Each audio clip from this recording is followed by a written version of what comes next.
the lead, and Pippen held the game in his hands. We got 2 shots.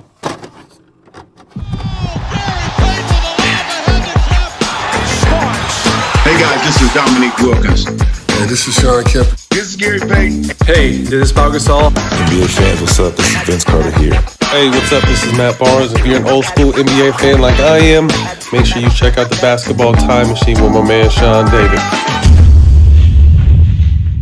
Hey guys, welcome back to the Basketball Time Machine. My name is Sean David. Thanks for tuning in. Let's talk some old school NBA basketball. Now, it is about time to have the largest and longest NBA legends talking about the 1996 Chicago Bulls video of all time. And I found some new clips, which is pretty cool. So clips you hopefully haven't seen before, some classic clips, obviously. And of course, you also get my personal opinion. But before we start with this, let me ask you guys for a small favor. If you're new to the show, subscribe to the channel. If you watch my show on a regular basis and you still haven't subscribed, come on, man, support this channel. All right, you guys, let's get right into it.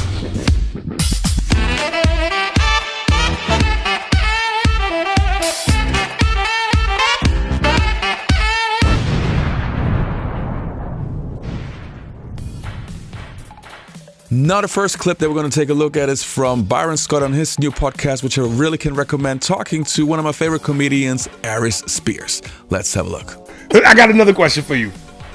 And this is another one where I wage war. Yes, sir. The Golden State Warriors with Kevin Durant against the 72-10 Bulls. Who wins that series? And before you answer, I'm going to tell you this. Honestly, and I'm being nice, I give the Warriors a game. I think it's a sweep, but I give them a game. No, I give them 2. But you, okay. But I'm going with the Bulls. Okay. I give them 2. Because you look around at that Chicago Bull team and you look at that Golden State team, and, you know, this is always the question. Oh, who going to guard Steph? Who going to guard Clay? Who going to guard? Okay, you do know they had 3 of the best defenders of all time. The Bulls. Yeah. 4 out of 5. Yeah, in Michael Jordan. Scottie Pippen. Ron Harper. Dennis Rodman, and Ron Harper. So they're going to guard the shit out of them. But here's what the the fans, the people that ain't never played will say. Man, who's stopping Steph with the threes and Clay with the threes? That's what I'm talking about. Right. So I'm going to say Rod or MJ is guarding Steph. Right. Rod or MJ is guarding Clay. Right. Kevin Durant, Scottie Pippen got you. Now, he's not stopping a Kevin Durant. He's not stopping him, but he going to make it hard. He going to give make it KD hard. the migraine he got. He going to make it because, again, Scottie 6'7", 6'8", long. You know, Kevin 6'11", really. Right. He ain't going to stop him, but he going to be right there on every shot. Okay. And he going to be in his ass to make him put it on the floor. He not going to give him open shots. And Dennis Rodman will literally be in Draymond's ass. Oh, yeah. Literally, be in it. Again, that's a carbon copy. Right. You know, those are two. Right. You got 2 great defenders. Yes. Draymond's a great defender. Right. Draymond handles the ball and initiates offense. Obviously, that's not Dennis's forte. But rebounding and defending, Chicago beats them in 5-6. And then I would throw in, and tell me if I'm wrong, but you got 2 7-footers who can shoot from the perimeter. And Longley and Whittington. Yeah. And then you still got to almost worry about Steve Kerr with the threes. And you don't almost have to. You have to. Okay. Steve Kerr, to this day, has the best percentage all time in NBA history from 3. When you look at the 95-96 team and you look at winning and 72-10, I don't think people really realize that everybody on that team understood their role. They embraced their role and they were a star in their role. And then that, we couldn't have won if that wasn't the case. Obviously, we had the best player that ever played the game, but everybody has to understand their role. And I think the second thing people don't realize is back then it was harder to get information out of the inside of what we had going on. So I remember when MJ came back, he had been practicing with us for a while. And nobody knew. We kept that under wraps. Obviously, with social media and everything now, it's hard to do that. It's crazy with social media now. I think those are the 2 things that I don't think people really realize. Dennis was new that year. He had lost Horace Grant in his rebounding and his defense at that power forward spot. So Dennis fit that bill perfectly and really above and beyond for what Dennis did. When the lights turn on, he gave everything he had. There is the athleticism of Dennis Rodman. Doesn't give up on the ball. Now with the second clip, you will see Aries Spears again. And yeah, I mean, he's a hardcore Chicago Bulls fan, and he always has some good points. Now talking to Gilbert Arenas. Let's have a look. who would win between the 72-10 Bulls and the Warriors with KD. And I'm gonna be honest with you, I give the Warriors maybe 2 games. Ooh. Maybe. So what you really have... And I don't give a damn about the eras. No. Okay, so when it comes to styles, you have a defensive team. Four to five starters. You're talking about premier defenders. You're talking about just straight premier defenders, and they're all at the same position. 2 3-point assassins. And then you have all guard play on the. But you have Michael Jordan. You got Scottie. You have Michael. They have a KD. Scotty's on KD. He ain't stopping KD, but it's gonna be a tough day at work. So Mike on Steph? Who's stopping Steph? Ron Harper's gonna be a problem. You're gonna pick so then Mike on Clay? Michael's destroying Clay. Yeah, it's gonna. So you gotta remember, it's because that was the team. That was a small ball team that nobody actually paid attention to. Yeah, for sure. So it's a perfect matchup. But when you're talking about somebody like Jordan coming through the lane, like he's gonna average 40 something that series because there's no one that can physically stop him. And if you are talking about today's rules, yeah, he's gonna average 40, maybe more. What's so funny is no matter the thing is it's gonna be KD and Jordan. Ron Harper stepped up. Toni Kukoc really developed in the previous 2 years. Really, that team really meshed so well as a team. And that was one of Phil's philosophies, that the wholeness and the balance of everything has to be together. And I think that's one of the best teams where truly, I think everyone liked everyone and wanted to be around everyone all the time. Phil would break us up every now and then and pin those 2 guys against each other because they're really the only ones who could push each other to the limits, but everyone else had to fight to keep up with them.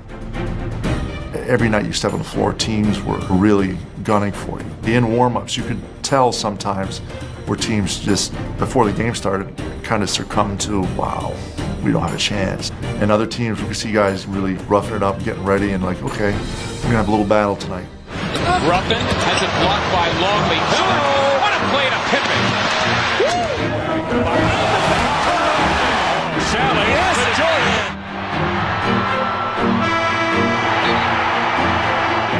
It seemed like nothing went wrong that whole year. We won a lot of games because of the closeness. Nothing rattled us. We were more polished from the neck up. We thought the game out a little bit more. We read each other more. We communicated better on the court. We had a great group of guys in terms of our bench, guys that, were professionals in terms of taking care of their bodies and being ready for the back-to-backs.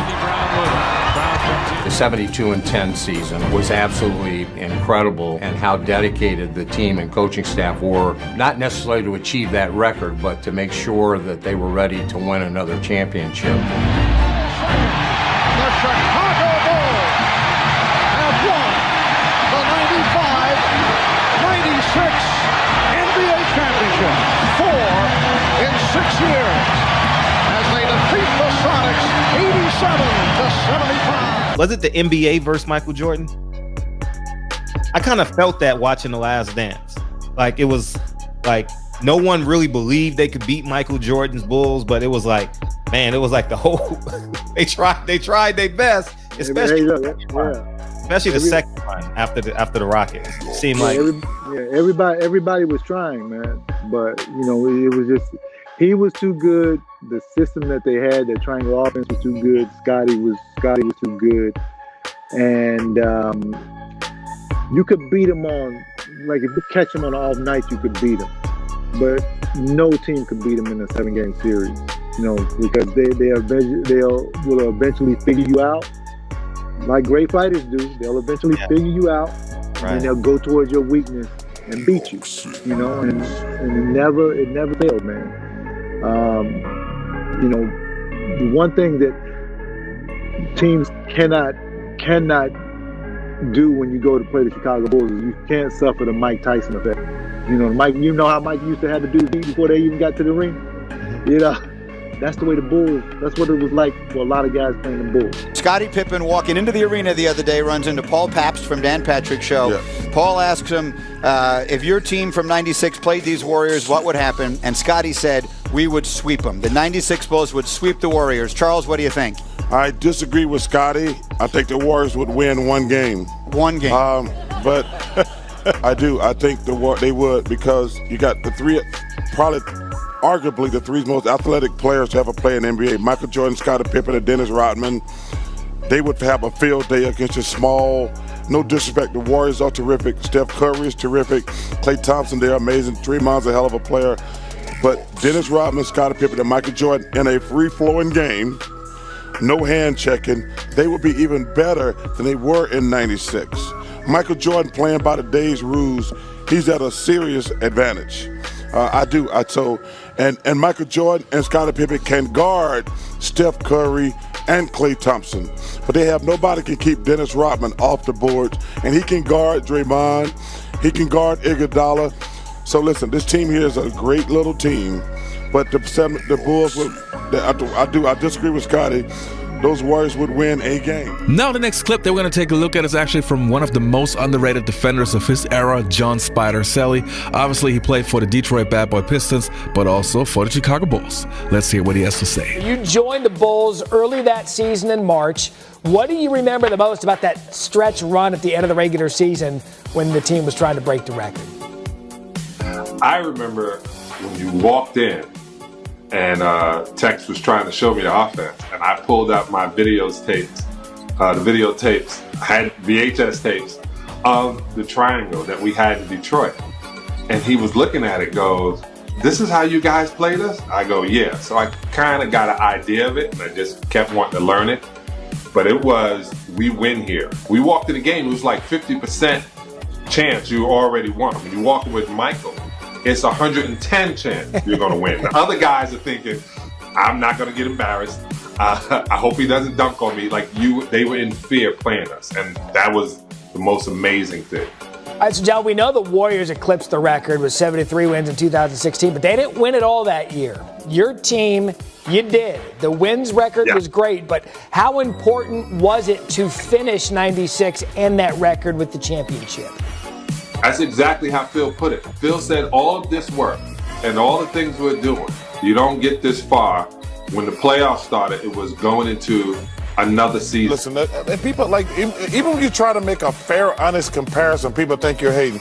Michael Jordan, Scottie Pippen, Dennis Rodman, Toni Kukoc, Ron Harper would be better today. They would be better players today, in my opinion. Michael Jordan, Scottie Pippen, Dennis Rodman, Toni Kukoc, they would be better. There's no hand checking Michael Jordan, Scottie Pippen, Toni Kukoc. I'm just saying that there's no. That's Pizza's fast.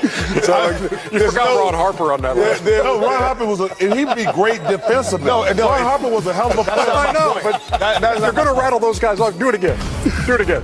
I think I could handle Durant there. I would give Jordan the edge in his category. I think me and KD will probably be a wash. Really? 6'11", the guy shoots the ball from all over the court. You were okay on defense, I remember. I mean, that's why I say it was a wash. I think we could kind of watch each other play out. Michael could probably take over Klay, but in terms of Steph and Ron Harper, I may give Steph. Y'all had three guys that can guard Kevin. I mean, Dennis wasn't a slouch on defense. Michael could guard him. You could guard him. I also think that we had a very strong bench. Steve Kerr, Toni Kukoc. We had good shooters in our bigs. Bill Winnington. We had a pretty good team. I feel good about my team. It's hard to say how we would match up with today's players. Historically? Yeah. If you take any of the great teams, you're matching them up with the 17 Warriors. Who's the team that you're like, oh shit, they would be a problem? Because I would say the 86 Celtics, but I'm biased. Yeah, and I'm biased, so I'm going to say the 96 Bulls. And I mean, I think, honestly, when I look back at that Bulls team, that team was actually built to play today. Now, minus the volume of three-point shooting, but I think that team was capable of it. But when you're talking about the versatility that you need to defend today, if you throw out onto the court Ron Harper, Michael Jordan, Scottie Pippen, Toni Kukoc, and Dennis Rodman, that's a 2020 defense. Right.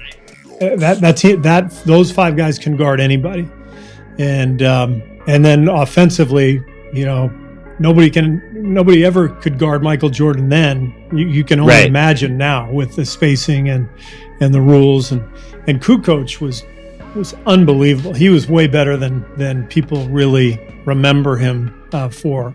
Golden State Warriors were in the era of the Chicago Bulls. They would just reconstruct their big guys. They would have a guy like Rick Mahorn on their team, and then they would be able to play that way.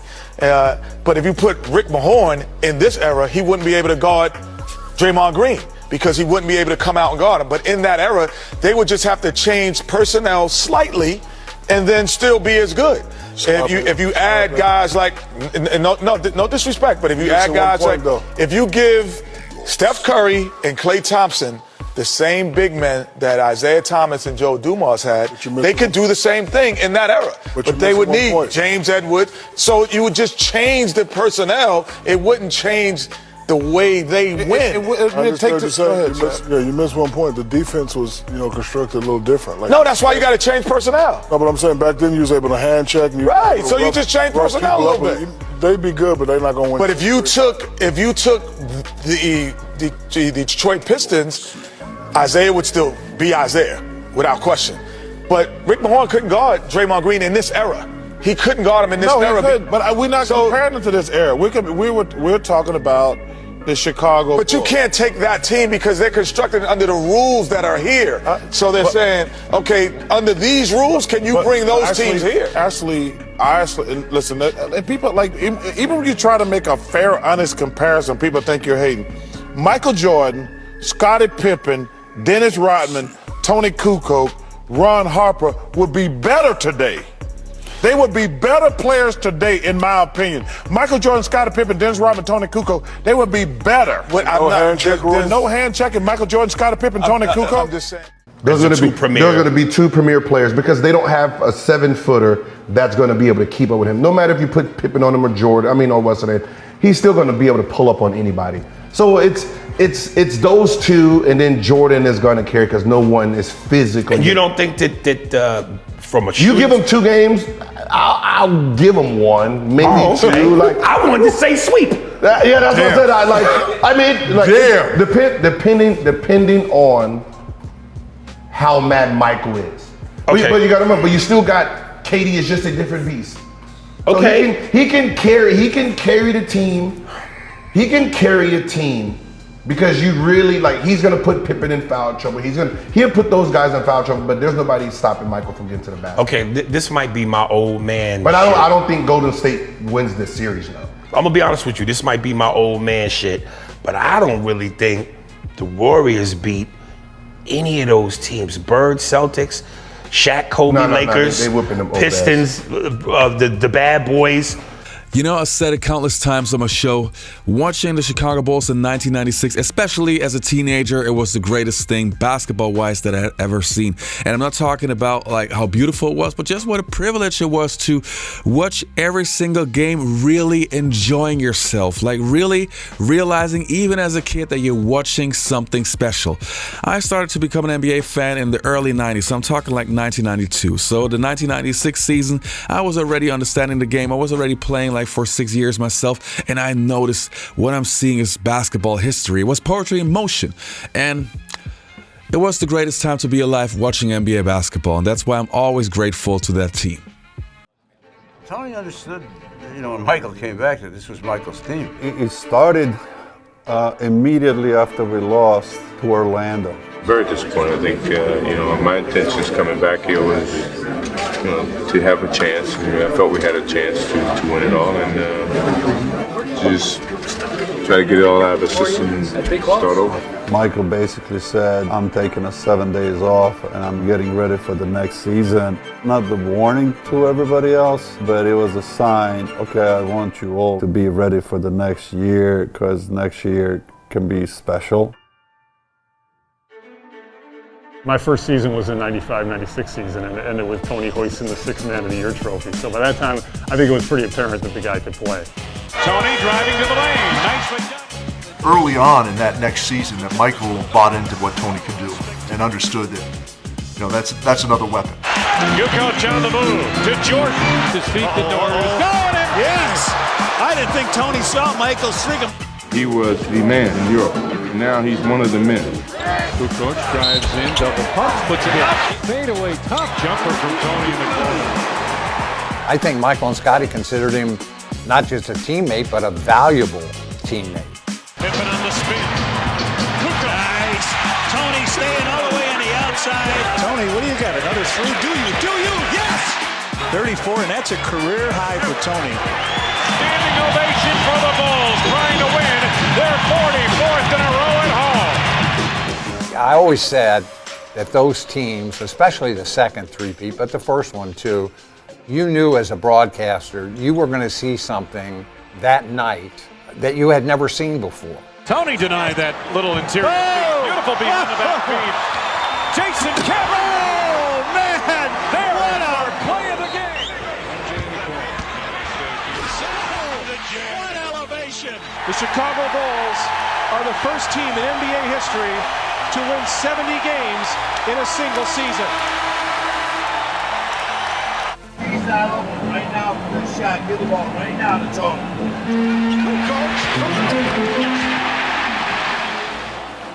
Kukoc. That's one coming down. Chicago Bulls have won the 95-96 NBA championship. Make it 4 in 6 years.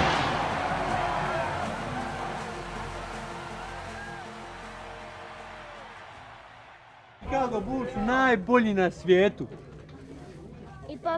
I pobjedili smo i number one. Ovako reci, number one. Ovdje Barbie. Number one. Tako je, number one. Ring is going back to Croatia. The first reason was the team chemistry on the Chicago Bulls. Now, if you watch the Last Dance documentary, then you know that the 1996 Bulls also had their scuffles and sometimes in practice also had their incidents. Still, this is something which is totally normal in team sport. But all in all, this team was on a mission, and on the court you could really see that they had chemistry.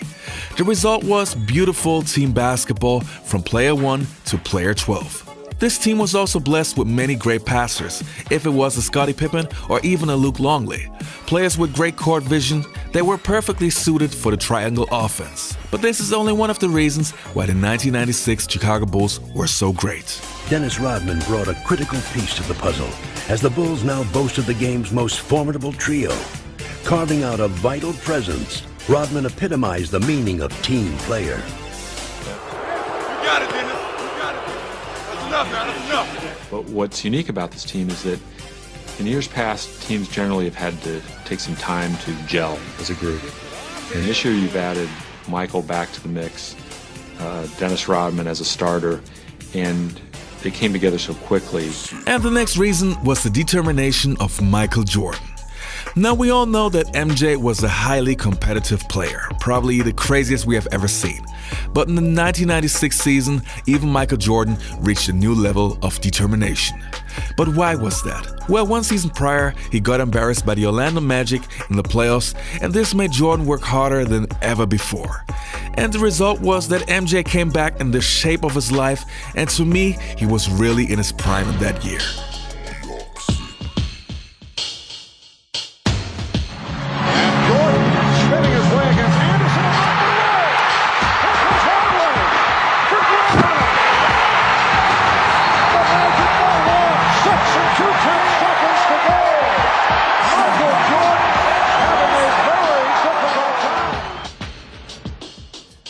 I think it was all a challenge for the whole team. I mean, we all knew that it was a little bit of a failure from last season. Michael coming back, being his greatest player as he was at that time, he just wasn't up to par. He wasn't ready for a game situation. Looking back at that, I think Michael had a lot more to want to win over than anybody, because everybody remembered your last game, and he prepared himself the next season to go out and, you know, for us to dismantle the whole league. From North Carolina. That was the year that he went out and filmed his Space Jam commercial. He had this big facility set up in California where he was working out every day. So anytime you hear that about Michael, that he's training, then you know he's not just training.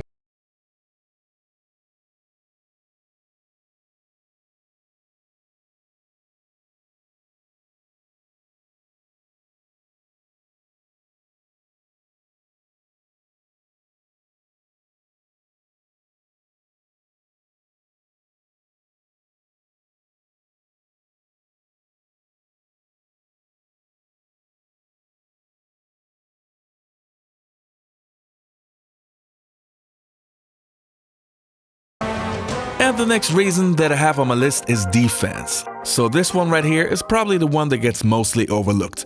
But again, this could also easily be the biggest difference maker to all the other teams that are in the GOAT conversation. The Bulls had the best defensive team of all time. They were as good as the Detroit Bad Boy Pistons, but without the brutality. Michael Jordan, Scottie Pippen, and Dennis Rodman are 3 of the top 10 best defenders of all time. But then you add guys like Ron Harper, who was one of the best guard defenders of his era, plus the John Spider Salley and James Edwards of the Detroit Bad Boy Pistons, and all the other guys were pretty solid too. The Bulls would only allow 92 points per game, which was pretty great if you take into consideration what a fast pace this team plays. From there, Familiar positions. Rodman trying to get it back, could not. And here is Person rejected by Hart. back Cassell feeding Robert Horry and blocked by Dennis Rodman. What a Wide open. Horry was going to stuff it. Rodman comes in. Williams. Look to Smith at the baseline and the block by Pippen from in Here, nice play as Michael Smith goes up. And then Luke on defense. Watch this erasure here. Pulls up and shoots anyway, an air ball. The loose ball picked up by Curry. Just watch Bill Wennington who lost it, and here comes Barrows. Pippen on the block. Comes from the back. He makes the block, but there's nobody there to help to pick up the ball. So Fox. Okay. See if we can pick this up. Comes Scotty from behind. He's trying to block the shot. 5 to go on the shot clock. Thorpe all over Rodman. down here. Tony Smith goes on in, and Michael comes from the back and blocks it to the left tonight. Absolutely. Due to a groin injury. Look at the movement here.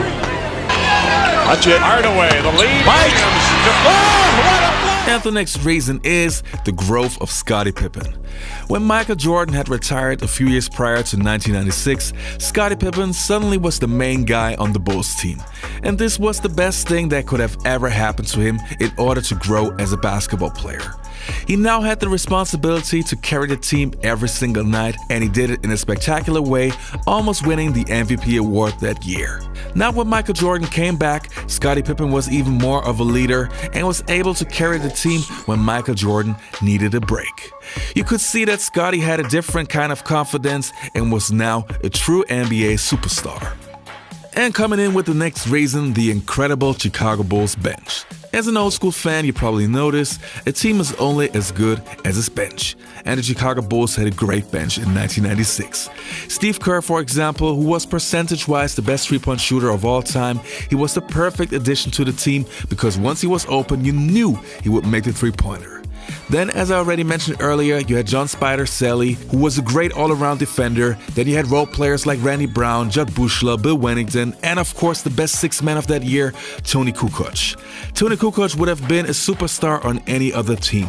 I mean, this guy came off the bench, but he was a player who could score, who could handle the ball, who could pass, who could shoot from anywhere, so this guy was a solid player. And not to mention, this guy was clutch as hell. And in his first season, he proved he was ready for playoff pressure. Kukoc for the win.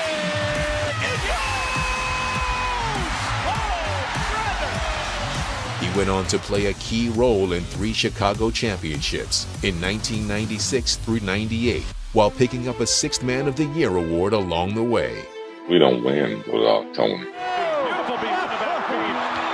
No one sacrificed more than what Toni Kukoc did.